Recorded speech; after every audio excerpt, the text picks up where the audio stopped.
మీలాగనే నేను కూడా government job మీద ఇష్టంతో దాదాపు 11 సంవత్సరాల క్రితం 8,400 ఈరోజు ప్రమోషన్ తీసుకొని ఒక డిప్యూటీ ఎంఆర్ఓగా 11 సంవత్సరాల తర్వాత నా జీతం 60,000.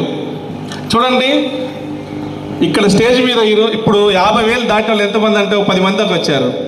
కానీ వాళ్ళందరూ సంవత్సరం పనిచేస్తేనే 50,000 దాటినాయి. నేను 11 సంవత్సరాలు కష్టపడితే నా జీతం 60,000. సో 1,00,000 సంపాదించాలంటే మన ఎంఎస్ఆర్ చెప్పినట్టు ఇక్కడ సంవత్సరం ఉంటే 1,00,000 వస్తుంది అన్నారు. నేను 1,00,000 సంపాదించాలంటే ఇంకా 5 సంవత్సరాలు పడుతుంది నా ఉద్యోగంలో. అది తెలియక చాలామంది గవర్నమెంట్ జాబులు అని చెప్పి